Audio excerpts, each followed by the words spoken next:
Can people hear and can people see the slides? Someone chime in and let me know.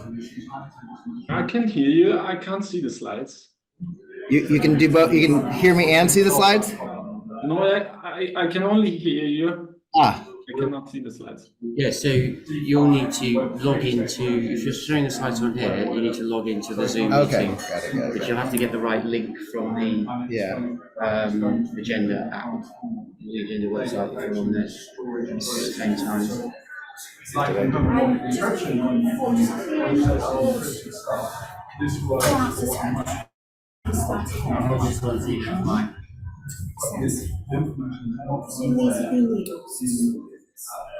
Transform data, fractionalized and distributed information, and they were still able to process it and distribute the content.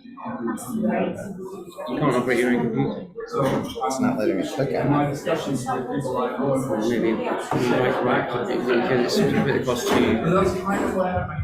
Right, because it splits across two lines, maybe copy it into directly into your browser.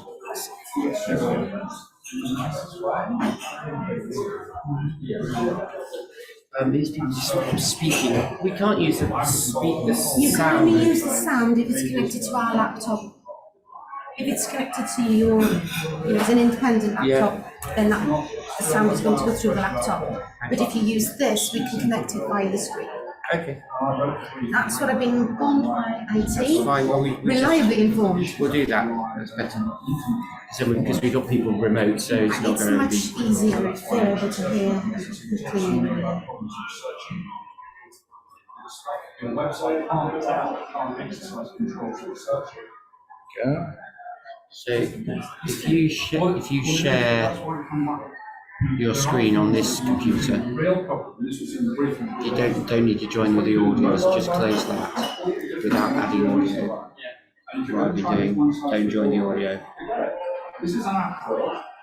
Share, now do the screen. No, we're going to plug that back into here. So do the screen sharing. So share your screen there into Zoom, because then we can use the big speaker behind us for the sound. Yes, my understanding is on this button here. It should come through as Samsung on there. It's not, is it?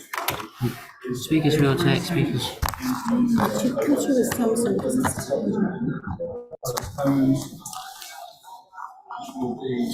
it's saying, it's thinking it's issued in federated. Oh, they are Samsung. Hopefully Far more modern registers. stand by with this. Relate the legal entity with everything that goes with that. Payments, finance, Screen to the Zoom.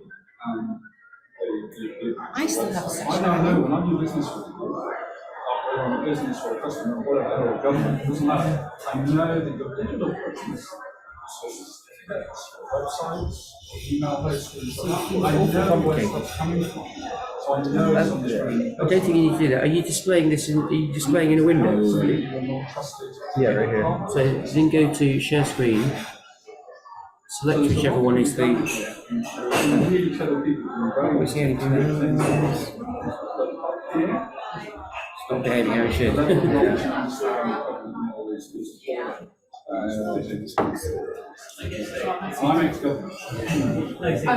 If not, I can share it off mine. Share the screen. You haven't changed it since you sent it to me. I added a final slide, but.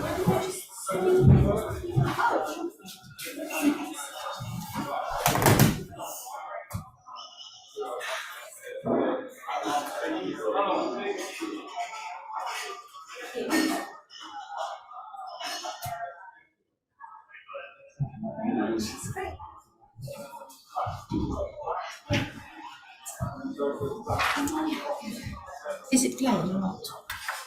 I'm just trying to get it to share the Would you like me? thing. Do you want me to give IT a shout to come in just to? No, we should be good.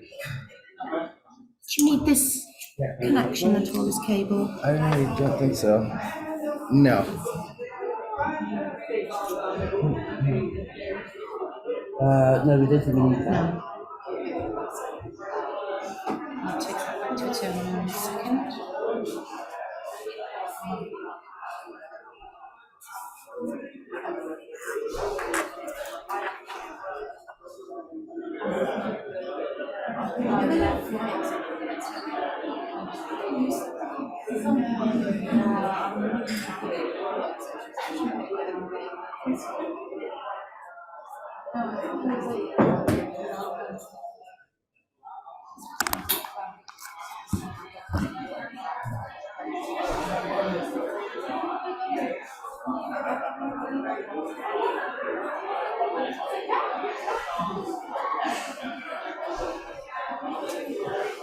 Okay. Oh, there we go. Would you like me to turn this around so that delegates can see other delegates? Yeah, Sure. fine, yeah. If for some reason you want to swing it back, feel free to do that. Is that your phone? It's not. Is this your phone, Mark? Yes. Oh, that's right. I didn't want to be left by somebody in the presentation. Would you like to do anything else for you? We're good to go. I'll do that straight away. Thank you. Haven't had too many pastries yet.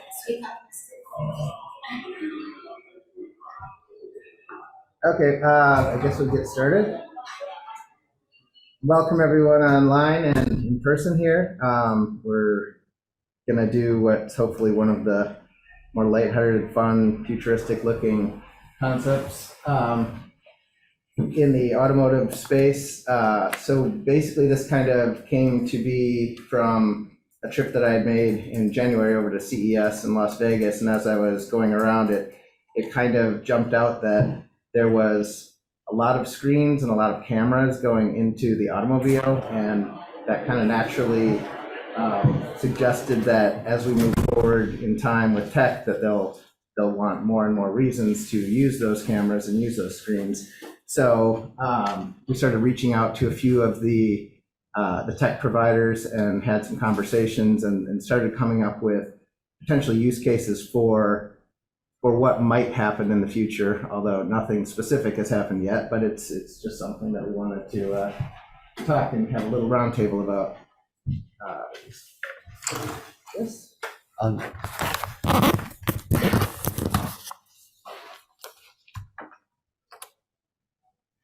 Okay, so I guess being the first, we call ourselves the experts. We have two people remote, one from Emotion 3D, his name is Michael, and he's the CTO there. And then we have Daniel from Cinecor, who's the VP of Project Management. Michael will be focused a little bit more on the age estimation type technologies, and Daniel in terms of the identity that occurs. And then Ian and I are both here from AVPA. First possibility that we kind of ran across in age estimation land is in the alcohol space. It's interesting in general because a lot of the legislation is starting to happen in figuring out if drivers are impaired in the United States, similar to the way that the legislation is just starting to happen with age estimation in general. And the US is particularly interesting because there's actually two different age ranges that matter. One is if you happen to be over 21, the legal drinking age, you can have up to a blood alcohol content of 0.08, whereas if you're under 21 and driving effectively, you can't have any alcohol in your system. So that would suggest that age estimation is something that would probably take effect if this sort of law starts going forward. So just that, in a car, how would that work? Well, if the cameras were able to determine that someone was, legally driving, but they happened to be impaired and they were, not of legal drinking age, then a number of things could happen. Someone could be notified, potentially the police could be notified. I mean, it's Because they have been experimenting, I think, with cars that have do a breath test before you can drive. Yes, and in fact, people that have been convicted of previous drunk driving have specifically had to put devices like this into their cars to make sure that they, they're queried every 30 minutes or something, like, hey, blow into this, otherwise, no good, things are not going to happen. Yeah, so you could use the two technologies together, and obviously what you're looking for would vary depending on the age. Right, yep. Another thing would be for junior drivers. So there's actually quite a few laws spread across the different states where they have what's known as a graduated driver's licensing program. And this is basically to limit sort of the interactions that a lot of governments deem potentially dangerous. You get a bunch of teenage boys together and they're not being like, okay, drive real slowly. They're like, no, gun it, dude, like race that guy, do this, do that. So states are specifically trying to put some rules into place to make it such that either you're not allowed to drive between certain hours, for example, in California, or other states very specifically say you can have at most one passenger underneath the age of 21 in the car with you. Parked cars, like we've all kind of heard sad horror stories of kids that have been accidentally left in a hot or cold car, and like in the worst cases they've actually died because there was the unfortunate happened.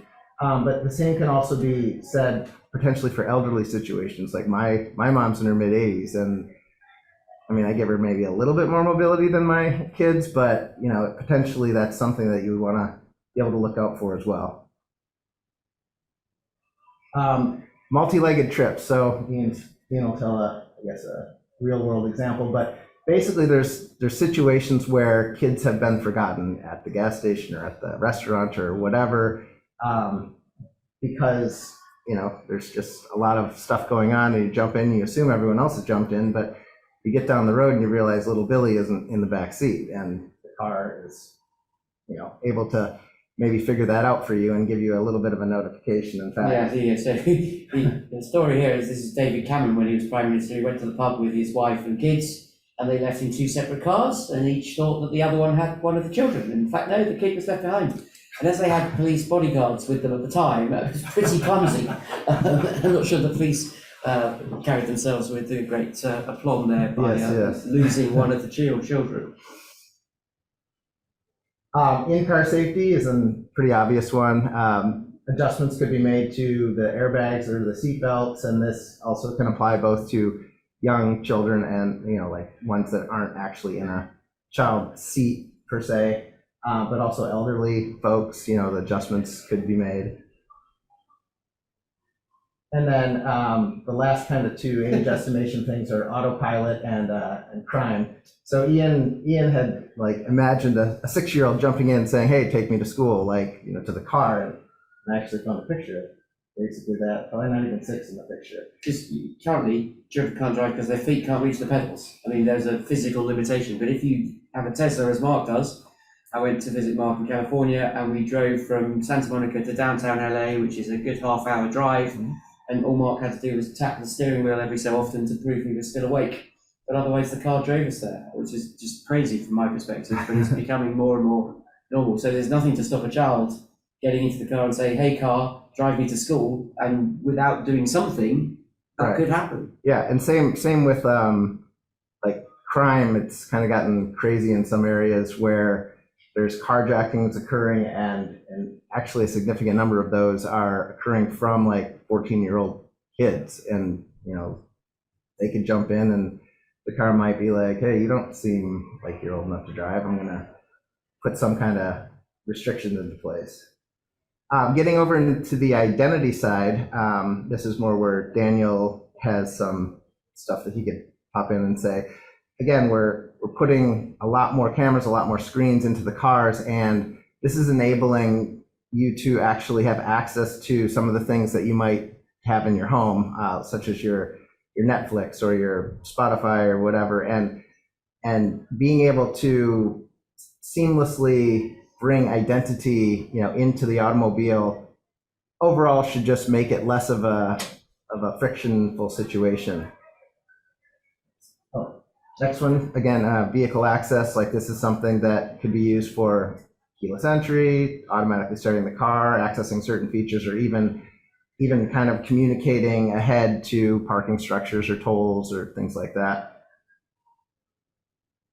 And then also potentially in situations where you have an emergency happen or like whether it's an actual crash or a medical emergency, your car perhaps could serve as an in case of emergency contact rather than specifically, needing the police needing to reach out to figure out like, hey, what's, this person's unconscious. Like, is there anything that we need to know medically about them? Like this, that, it, like this is something that maybe the car itself could aid with in going forward. And that's kind of like a lot of the examples that we came across, and we're hoping that as we open this up to questions and discussion that maybe we can even come up with a few more.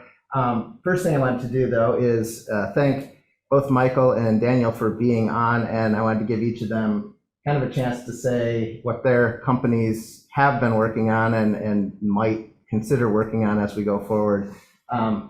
Michael is actually with Emotion 3D, and so they work on in-car technology. Michael, do you want to start out? Yes, thank you very much, Mark, for this nice introduction. So, as you said, my name is Michael. I'm CTO of Emotion 3D, and we are basically a software company. We are based in Vienna. We are a little bit more than 40 people, and we are working in the automotive industry, and we are trying to put our software into the vehicles for driver and occupant monitoring. So we have a lot of different modules which are extracting a variety of different signals from images and videos coming from the inside of the vehicle. Such modules can be, for example, distraction, drowsiness estimation, which are already in serious production and which should also be conform to the current EU regulations, and a couple of them are popping up also in the near future. And a couple of these new modules, which we are also working on, is, for example, age estimation, but we are also working on face identification and others. So we have a lot of different modules which we are covering, but in principle, we are always dealing with the analysis of images and videos in the automotive space. Great, thanks. And we also have Daniel Warren with us, and he's at Synacor, and he's got a background in identity and authorization management for different streaming type services and other things like that. Want to say hello? Yeah, thank you, Mark. And thank you for introducing us as somewhat self-styled experts. I think my only expertise in age verification is that I have 4 children, and to my knowledge, I've never left one behind in the car. So we went through some doomsday scenarios. But yes, I've got over 35 years of product development experience. At Synacor, we have a series of products specifically targeted mostly in the media and entertainment space, where we connect end users of TV providers with their content online. Common model in the US, as probably everywhere in the world, is the idea of older term named TV Everywhere, where you have access to online content based on your subscription model. So we have a series of identity products that federate identity between multiple systems. It's kind of a hub and spoke model, where one cable company might be connected with hundreds of different content companies, and the reverse. A content company wants distribution to all of the end users from every cable company that they have agreements with. So there's a variety of devices, obviously, for online content. You have web, you have your mobile devices, you have your connected TV devices. And more, as we talk to car manufacturers, they want to provide this infotainment model in their car and provide access for their drivers to have access to all of their content subscriptions in the car. And we can continue from there, but that's an introduction.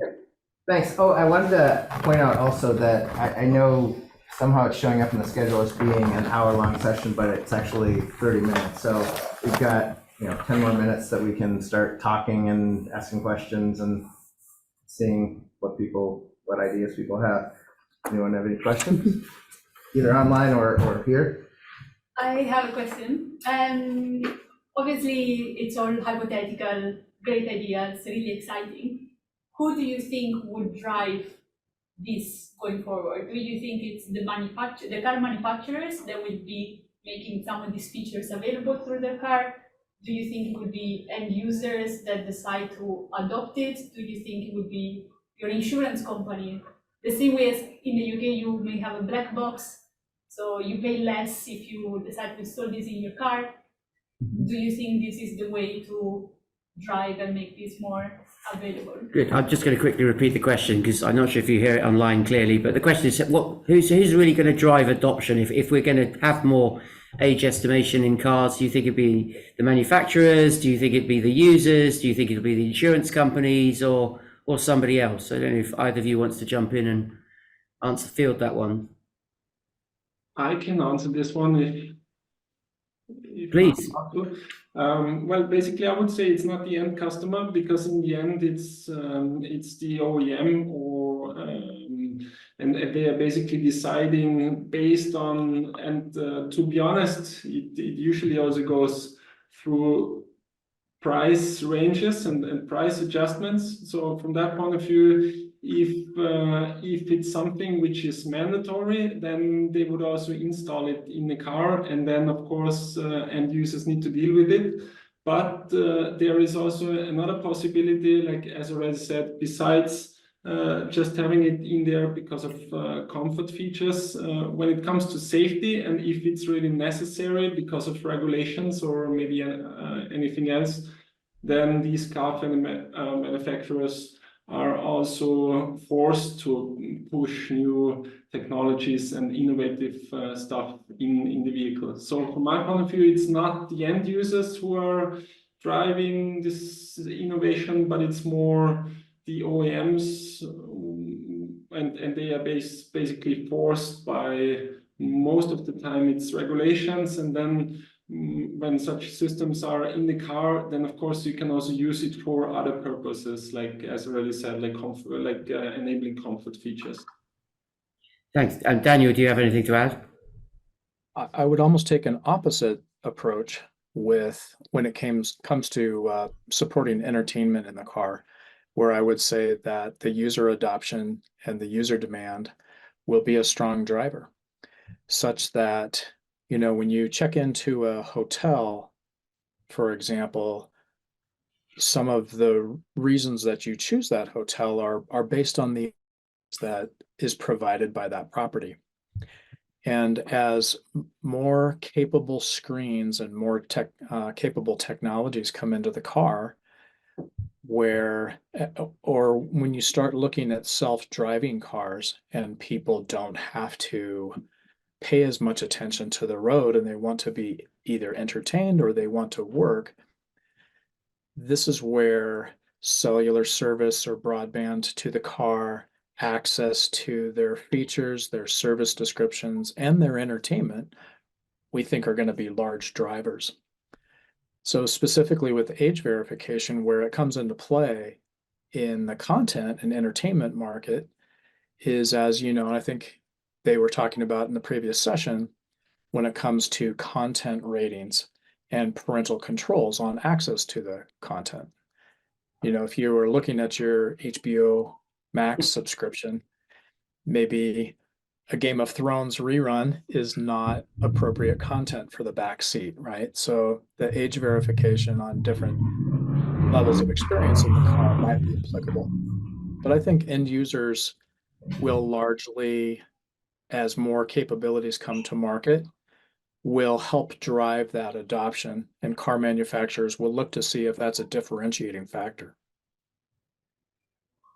I had a question for Michael on the regulation stuff. What would you estimate out of kind of the list of things that we went through to be the most, I guess, the most likely thing to come down the pike first in terms of driving the regulation? Would it be actual safety devices like the airbags and seat belts, or do you think it would be something more like safety via the alcohol protection stuff that's happening, or something else? To be honest, all of them are already on the roadmap. Like for example, for Euro NCAP, and they are on the roadmap. We're talking about time frame up to 2026 and 2030. So both like intoxication, but also adaptive air restraint control systems, they are on the roadmap. Like for example, for Euro NCAP, and the same would also apply for other organizations. And I guess doing simple things like just the weight of the passenger doesn't necessarily distinguish between a little old lady and a 4-year-old child. So you're looking for other clues, aren't you, beyond just something which you could do quite factually on weight. Yeah. What's the relationship between the technology in the car and a mobile phone? Because content usually driven by whether you've got Apple Play or Google Play or whatever. So if you're getting into a car, you've got a wallet that says I'm 16 or 18. Does the technology in the car, is it driven by your phone or is it driven by the technology in the car? Yeah, I'm not sure you heard that online. Yeah, the question is, to what extent are in-car systems integrating with the smartphones that people are climbing into the car with in their pocket? Well, I would say we need to differentiate between comfort features and safety features. When it comes to safety features, there are high standards which need to be met, and most probably a smartphone could not be used for safety features. But when it comes to comfort features, or maybe even like identification of certain people, then I could imagine that smartphones can also be used. But maybe then you see it differently, but at least that's what I would expect. Daniel?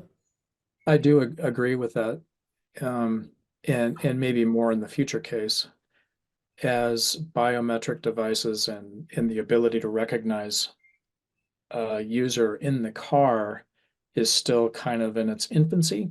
I think the smartphone integration does have a place to play, especially in identifying your identity for subscription services.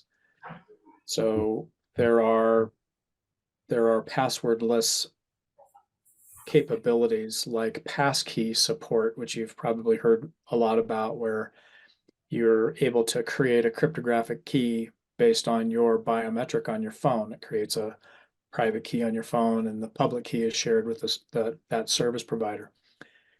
There's ways to marry up the experience between a mobile phone and the device that you're logging into, where I think the mobile application or the smartphone still has a role to play in user identity and authentication. I mean, there's a couple of things we'll be discussing at this conference, one of which is the idea you'd have tokens on your device which prove your age. And to relying parties, for example, adult websites, but there's no reason why a car couldn't ask the device for an age verification token, which can only be created by a user who biometrically authenticates into their phone. So you could actually, as well as estimation, you could be using some of our industry's verification techniques.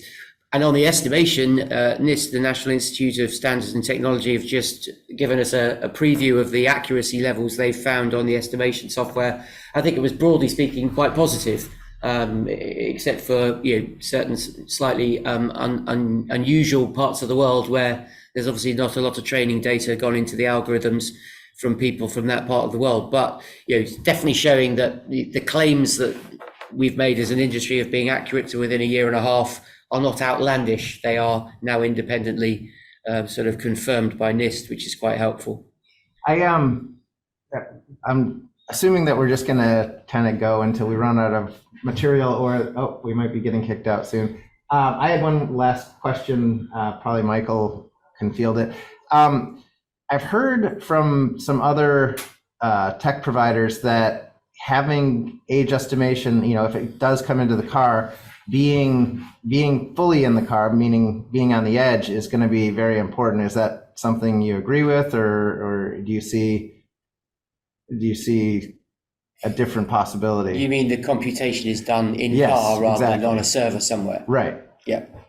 I totally agree here because like all the OEMs want to have all the modules running on the edge because like first of all you have some privacy issues if you are sharing data between the vehicle and some other devices, and second of all you would also need to have some additional like resources, meaning you would need to push the data back and forth, and that would then also be some additional costs which you would need to take. So I totally agree here. I would say it's a must to have age estimation also running on the car, or like as we said before, it can also run on like for example on a mobile device for age verification, for example. Well, I do think that we are kind of getting nudged out of the room, so I think we're going to have to call it at this point. I was just going to say, the reason we put this session on was we stumbled into this. Mark went to the CES show in Las Vegas and got talking to people in this, and it was just such an interesting thought exercise to pick an industry, automotive, and then look at how many different potential applications there are of age assurance technology. So it may be that this is the first time, and we will look back on this session as the start of age verification in cars, and in 20 years' time it'll just be absolutely common practice, and we'll be able to say that it all started here. So thank you guys for joining us online. We appreciate that, and hopefully you may have seen some of the rest of the conference and found some of the sessions of interest as well. And thanks all for joining us. So thank you, Mark. Thank you. Setting it up. Thank you very much as well for the invitation. Yep. Yes, thank you, Mark and Ian. It's our pleasure. Bye-bye. Bye, Danny.